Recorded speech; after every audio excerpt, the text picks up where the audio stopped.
Bismillahirrahmanirrahim. Assalamualaikum warahmatullahi wabarakatuh.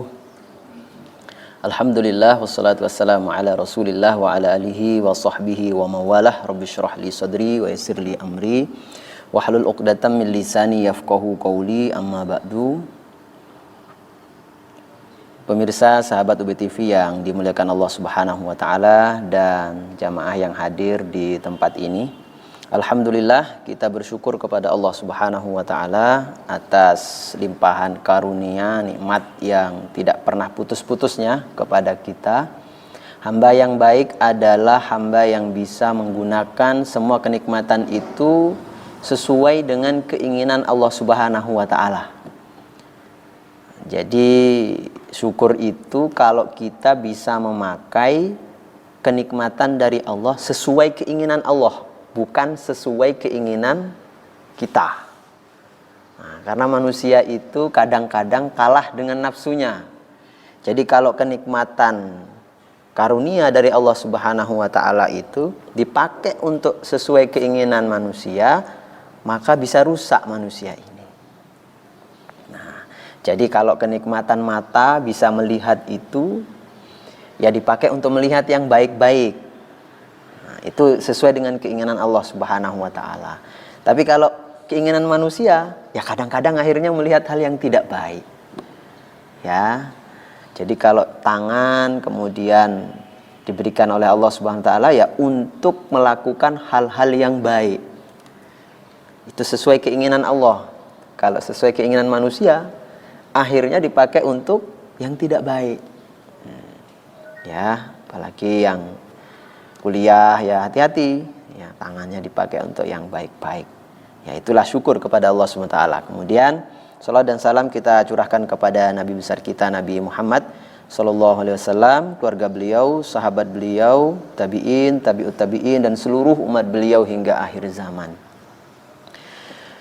Teman-teman sekalian dan juga sahabat UB TV yang dimuliakan Allah Subhanahu wa taala, hari ini kita sudah berada pada hari yang kedua di bulan Ramadan. Bukan hari yang kedua ya. Ya, hari yang kedua ya. Hari yang kedua di bulan Ramadan. Alhamdulillah. Kalau kita membayangkan, mengingat-ingat kembali sahabat kita, keluarga kita, itu ada yang Allah cabut dulu ternyata. Nggak sampai di bulan Ramadan ini. Saya punya saudara sepupu ya. Beliau itu Masya Allah baik sekali. Ya, ngajar di sebuah sekolah swasta, ngajar Quran. Beliau merawat ibunya, bude saya itu stroke sampai sekitar 5 tahun lebih dirawat. Laki-laki beliaunya ya.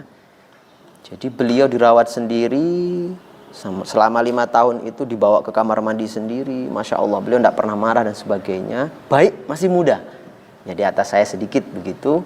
Masya Allah, tetapi sekitar 2 bulan yang lalu Allah takdirkan dipanggil oleh Allah.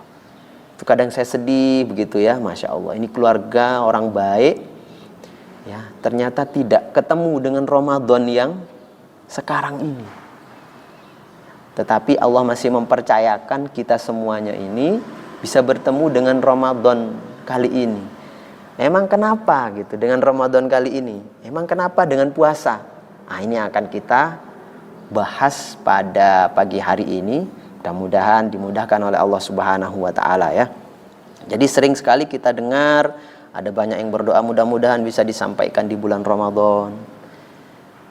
Ada apa sebenarnya dengan Ramadan ini? Nah, sebelum ke situ coba kita lihat kembali sejarah bulan Ramadan ini, yang pernah baca buku atau mungkin mendengarkan ceramah. Jadi dulu ketika Nabi berhijrah dari Mekah ke Madinah, itu sudah ada puasa sebenarnya, yaitu puasa Asyura. Nah, itu puasa Asyura itu ya puasanya ahli kitab lah. Jadi di Madinah itu ada Yahudi, itu dulu juga puasa Asyura. Nah, kemudian ya mungkin untuk mendekatkan hubungan juga karena baru hijrah ya ke Madinah. Sudah ada warga di sana, Yasrib dulu itu ya. Kemudian Rasulullah juga puasa. Jadi puasa Asyura juga. Belum ada puasa Ramadan dulu itu. Nah, ketika awal-awal di Madinah, namanya orang Yahudi, atau orang yang berada di sana dulu itu nggak suka ada pendatang baru, itu nggak suka. Ya bahkan sampai dengan sekarang orang Yahudi dan juga Nasrani itu tidak akan pernah ridho kepada orang Islam. Ya, tidak akan pernah ridho. Itu sudah disampaikan di dalam Al-Quran. Nah, ketika Nabi dan juga para sahabat berada di Madinah ketika awal-awal dulu itu diejek, sering diejek. Pertama, kiblatnya, ya, kiblatnya orang Islam itu sama dengan orang Yahudi, yaitu ke mana? Ya, ke Baitul Maqdis. Yaitu ada, saya lihat ada fotonya ya. Jadi dulu awal-awal umat Islam sholat itu ya ke Baitul Maqdis, kiblatnya mengarah, diejek. Jadi orang Islam ini nggak punya kiblat sendiri gitu ya, ikut-ikutan aja ke arah Baitul Maqdis. Kan sakit ya, sakitnya tuh di mana? Sakitnya tuh di sini, diejek sama orang Yahudi, nggak punya kiblat. Ternyata ejekan itu tidak sampai di situ. Ya, orang Islam ikut puasa Asyura diejek lagi. Orang Islam nggak punya puasa sendiri gitu ya. Kok ikut-ikutan terus? Kiblat sudah ikut, puasa ikut-ikutan. Waduh, sakitnya tambah. Wah, ya sakitnya tambah. Waduh, sakit hati lah begitu ya. Sahabat-sahabat itu juga sakit hati. Sampai kemudian di bulan Sya'ban, bukan Sya'ban ya. Berarti Sya'ban Ramadan ya, sebelum Sya'ban itu ya, kalau nggak salah Sya'ban ya, itu turun ayat tentang puasa, yaitu surat Al-Baqarah ayat 183 itu ya. Kemudian setelah turun ayat itu, ya ayyuhalladzina amanu kutiba alaikumusiyam kama kutiba alal ladzina min qablikum la'allakum tattaqun. Itu senangnya luar biasa. Para sahabat itu senangnya luar biasa. Bayangkan ya, sebelum-sebelumnya itu sudah diejek, lalu kemudian turun perintah sendiri. Itu senangnya luar biasa. Bahkan perintah juga ada untuk memindahkan kiblat. Ya, memindahkan kiblat itu senangnya luar biasa. Jadi perintah puasa itu bukan dilihat oleh sahabat itu sebagai beban, ya, bukan sebagai beban, tetapi sebuah kabar yang sangat menggembirakan. Bahkan siap untuk melakukannya dengan full begitu ya. Dan caranya puasa awal-awal dulu itu beda dengan puasa kita sekarang. Ya, bedanya di mana? Insya Allah setelah pesan-pesan berikut ini.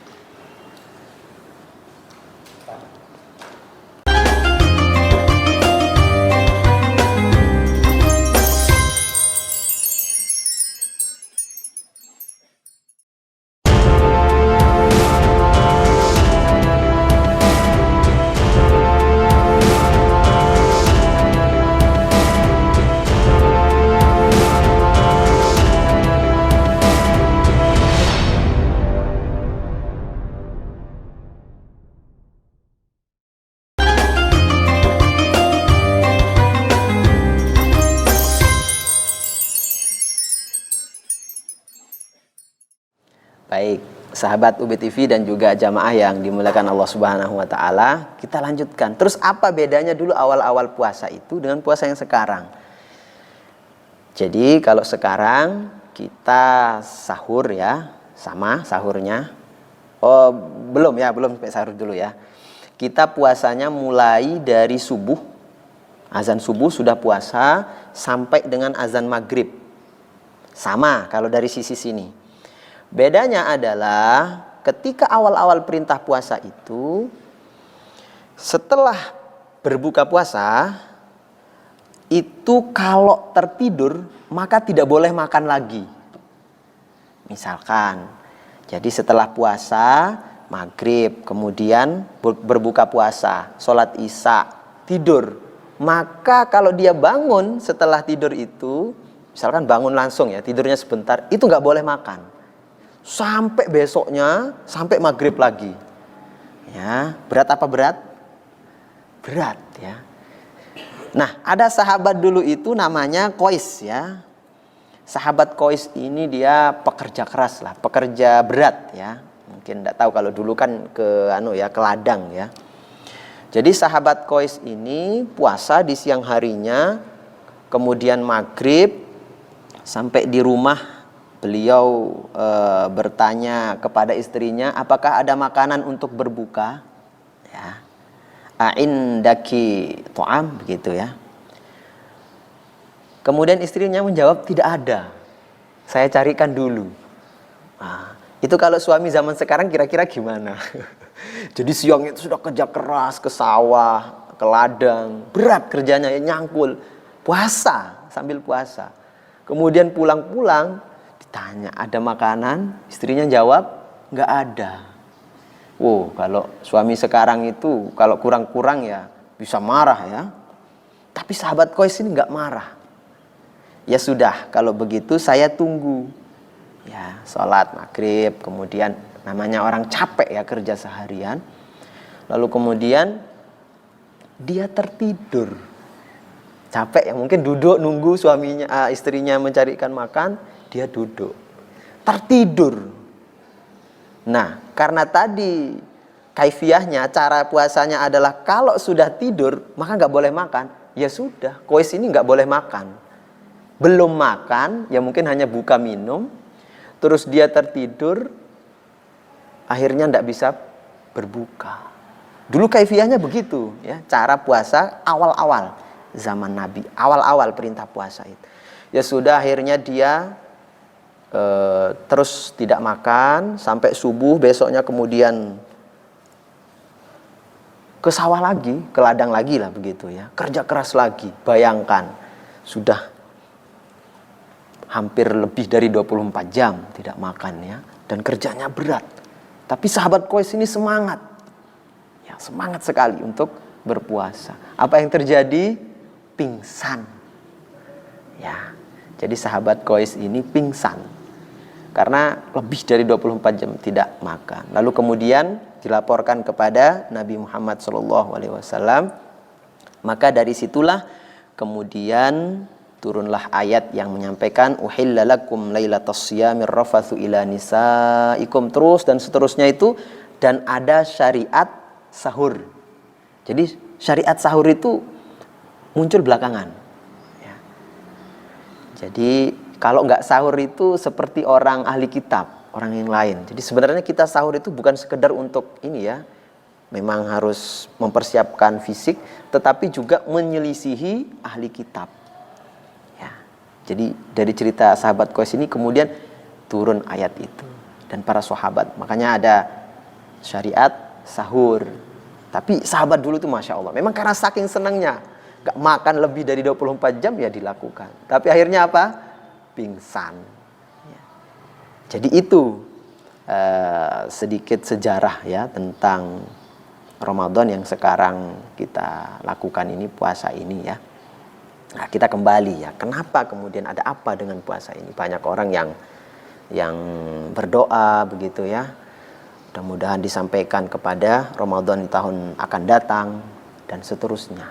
Coba kita pikirkan kembali, umat Nabi Muhammad ini umurnya itu terbatas ya, hampir kira-kira sekitar umur 60-an seperti umurnya Nabi. Jadi umur kita terbatas, lalu kemudian kita membutuhkan bekal ya, untuk di akhirat. Jadi kita hidup di dunia, di sini kan ada yang kuliah ya, ada yang dari luar Malang, ada yang dari luar Jawa bahkan.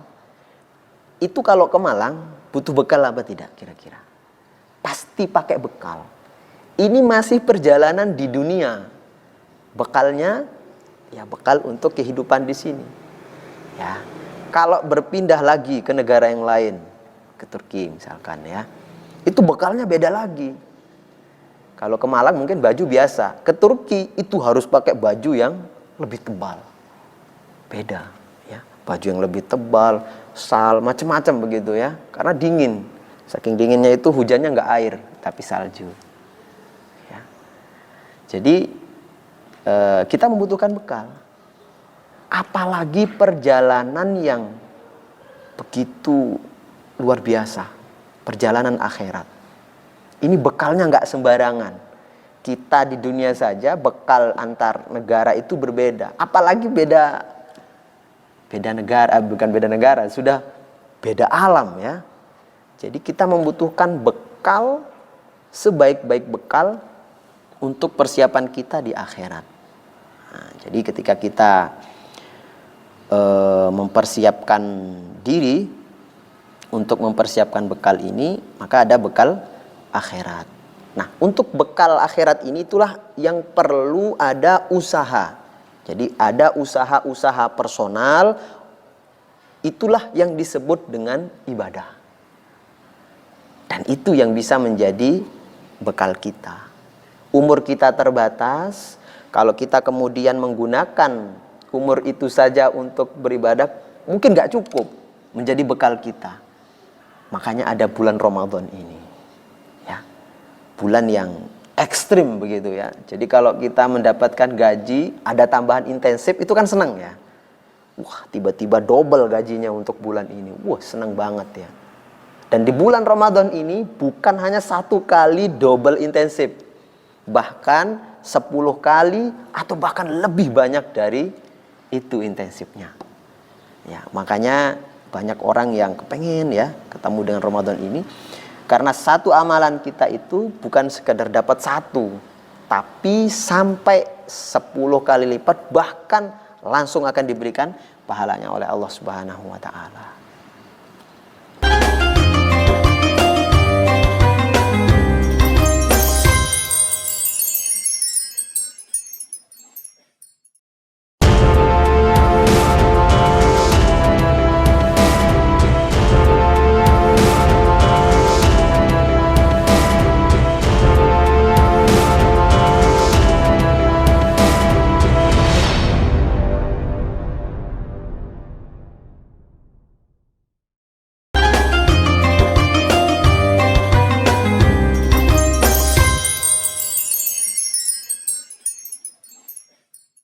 Jadi bekal itu di dalam Al-Quran disebut dengan nama hasanah. Ya, itu ada di surat Hud ayat 114 itu. Wa aqimis sholata tarafayin nahar wa zulafam minal lail. Innal hasanat yudhibnas sayyiat. Jadi dan dirikanlah sembahyang atau sholat pada kedua tepi siang, pagi dan petang maksudnya ya. Innal hasanat yudhibnas sayyiat. Jadi sholat itu disebut al-hasanat. Bahwa sesungguhnya perbuatan-perbuatan yang baik, al-hasanat yudhibnas sayyiat, akan menghapuskan dosa-dosa kita. Jadi disebut al-hasanat. Dan Masya Allahnya Islam ini seimbang. Ya, jadi umatnya itu tidak diminta untuk menyiapkan bekal akhirat saja, hasanat akhirat saja, tapi dia di dunia juga harus hasanat, baik. Seperti doa kita itu di ayat Al-Quran ya. Rabbana atina fid dunya hasanah wa fil akhirati hasanah. Kita tidak akan mendapatkan kebaikan akhirat kalau kita tidak berada di dunia. Jadi dunia ini merupakan jalan menuju akhirat. Makanya dunia juga harus bagus. Nah, makanya harus seimbang. Jangan sampai kemudian di dunia kita bahagia, tapi di akhirat nestapa. Kan eman-eman. Ya, karena kehidupan yang kekal adalah kehidupan akhirat. Makanya kita perlu menyiapkan bekal untuk menghadap Allah Subhanahu wa ta'ala. Nah, terus ada apa dengan puasa ini? Nah, kenapa kok ditunggu-tunggu? Nah, jadi kalau kita membayangkan seperti ini. Setiap bulan Ramadan itu orang-orang itu semangat untuk beribadah. Coba kita lihat saja ya. Orang yang biasanya itu pemarah saja, itu masuk Ramadan itu langsung marahnya itu berhenti gitu ya. Libur dulu marahnya itu ya. Nanti pahala puasa saya batal gitu. Orang yang pada di luar Ramadan itu jarang-jarang infak ya. Itu bulan Ramadan jadi semangat infak. Ada apa ini? Ya. Jadi Allah Subhanahu wa ta'ala memang sudah menjadikan bulan Ramadan ini benar-benar mudah untuk melakukan kebaikan. Ya. Jadi pintu-pintu surga itu terbuka, kan begitu ya hadisnya ya. Itu maksudnya kita mudah, semangat gitu ya. Coba kalau kita melihat orang setelah sholat Isya pada bulan di luar Ramadan, itu mungkin berat kalau mau melakukan sholat sunnah. Ya boleh-boleh saja ya, tapi mungkin berat. Coba Ramadan, Masya Allah, sholat Isya sudah rame ya. Sholat tarawih itu sholat sunnah ya. Jadi bukan hanya sholat wajib, sholat sunnah itu rame. Jadi orang itu semangat sekali untuk beribadah di bulan Ramadan. Karena memang suhunya, hawanya itu sudah bagus sekali ya. Hawa-hawa ibadah semua. Dan orang kalau mau buat maksiat itu kayak nggak enak gitu ya. Mau ngomongin orang aja tuh mikir-mikir ya. Aduh lagi puasa.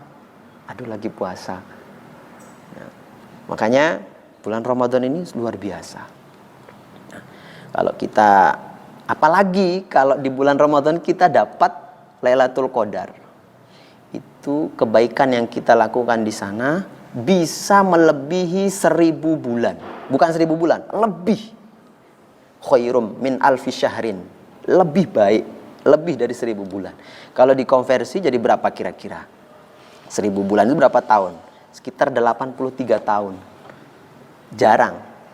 Umat Nabi Muhammad itu umurnya sampai dengan 83 tahun. Misalkan ada yang saya hanya bisa baca Qul huwallahu ahad, Ustaz. Ya nggak apa-apa. Kalau kemudian malam Lailatul Qadar, malam Qadar itu kita membaca surat Al-Ikhlas, ya, Qul huwallahu ahad, Allahus samad, lam yalid wa lam yulad wa lam yakul lahu kufuwan ahad. Pas sama Lailatul Qadar. Itu seperti kita baca Qul huwallahu 83 tahun. Masya Allah. Coba ada yang bisa baca Qul huwallahu ahad terus 83 tahun? Gak ada. Umur kita terbatas, tapi Masya Allah, Ramadan memberikan fasilitas pahala yang tak terbatas. Nah, kemudian yang terakhir, ada logika seperti ini. Jadi di Sahih Bukhari itu ya, di syarahnya Fathul Bar itu disampaikan begini dalam sebuah hadis, as-sawmu li wa ana ajzi bihi. Jadi puasa itu adalah untukku kata Allah, dan aku langsung yang akan memberikan pahalanya, memberikan balasannya. Wal hasanatu bi asyri amsalihha. Dan kebaikan di sana itu akan dilipat gandakan sampai 10 kali. Logikanya begini. Biasanya kalau yang sudah punya gaji setiap bulan dapat amplop. Biasa kan? Biasa. Jadi gimana kalau misalkan tiba-tiba kita udah dapat yang biasa itu, dipanggil oleh Pak Direktur. Kamu saya kasih sesuatu yang spesial. Langsung dipanggil Pak Direktur. Itu gimana kira-kira? Rasanya itu kan Masya Allah, senang. Itu dikasih uang yang lebih. Ya, bukan dipanggil cuma untuk ada masalah begitu ya. Gara-gara sering terlambat terus dipanggil. Kamu kok terlambat? Enggak, tapi ini dikasih yang lebih dari biasanya. Biasanya cuma amplop. Ini langsung dipanggil sama Pak Direktur, mau diberikan yang lebih. Masya Allah. Begitulah puasa. Puasa itu langsung Allah Subhanahu wa Ta'ala yang memberikan balasannya. Saking banyaknya, saking istimewanya. Kenapa? Ada yang tahu? Yang pertama, karena puasa itu tidak tampak ibadah fisiknya. Enggak tampak. Itu ibadah hati sebenarnya. Sahur, setelah sahur. Jadi kalau kita melihat sekarang ini siapa yang puasa dan tidak, kan nggak bisa. Nah, kamu puasa nggak gitu kan? Puasa gitu. Ya mungkin ucapan, tapi nggak tahu. Kalau perempuan tambah nggak tahu lagi dia puasa apa tidak. Karena pasti tidak bisa full 30 hari.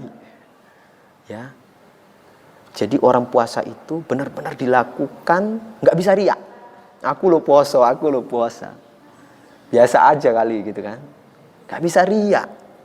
Makanya benar-benar Allah menyiapkan pahala yang luar biasa, langsung dari Allah Subhanahu Wa Taala. Mudah-mudahan kita semua diberikan kekuatan untuk menjalani puasa ini ya. Dan mudah-mudahan kita bisa bertemu dalam kajian-kajian yang berikutnya.